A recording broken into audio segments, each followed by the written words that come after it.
Okay, I'm going to make some comments on the city council meeting that occurred on December 14th.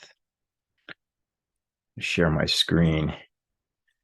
We're going to go to the meeting. And the first thing I'm going to comment about is the comptroller's comments regarding property taxes that are owed to the city. They're outstanding. So let's go to minute 3339.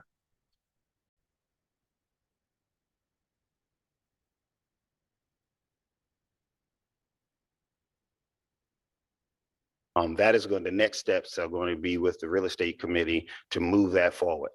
You need to know that we have finally compiled what is a very preliminary list of properties that would qualify for in-rem. Hold on to your seats. So based upon that information, we have 1,200, a little bit over 1,200 properties that would come onto that list. And the amount of base without interest, without penalties, the base tax that is owed is $25 million.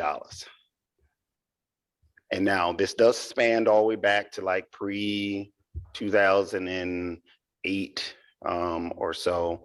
But the majority of that is from 2015 to 2021.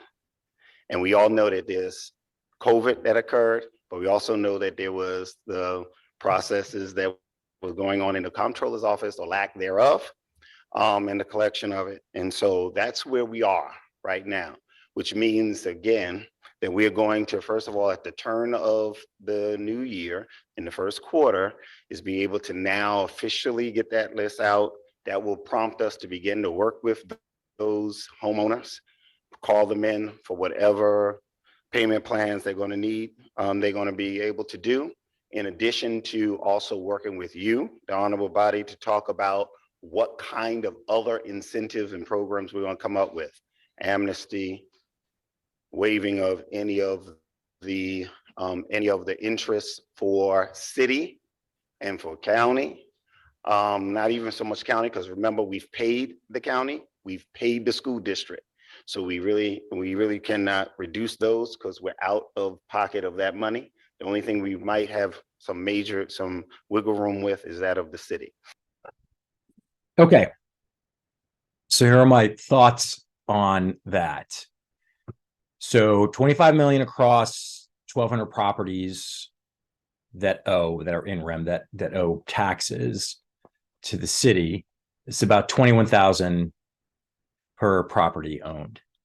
All right. So my thoughts are: one, make this list of properties public. That's important because tax scofflaws do not have any right to privacy, and that may help leverage some public pressure on people who have not paid their taxes. We need to know who's not pulling their weight.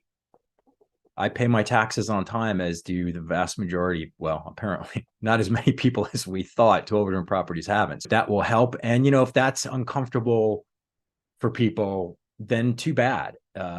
Sorry, it's uncomfortable for me and everybody else who's in this situation as well.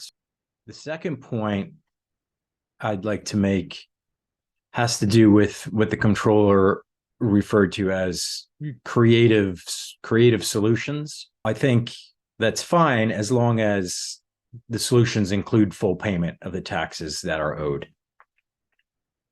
For example, the comptroller mentioned amnesty, which would be forgiveness on the taxes owed. I think that's a bad idea. So I think no amnesty should be given. I think it sends the wrong message.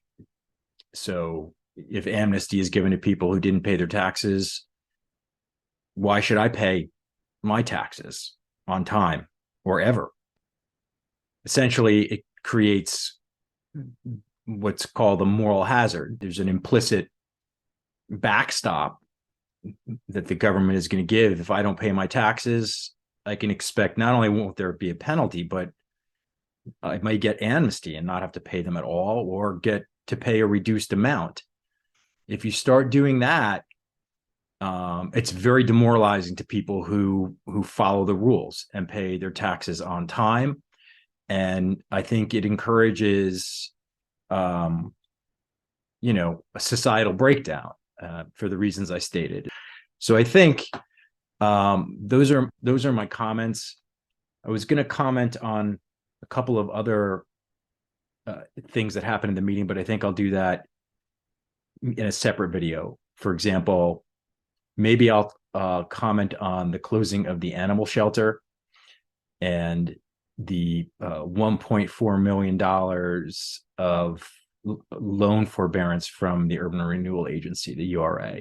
I've looked at that pretty closely, so maybe I'll talk about that too, but this is enough for now.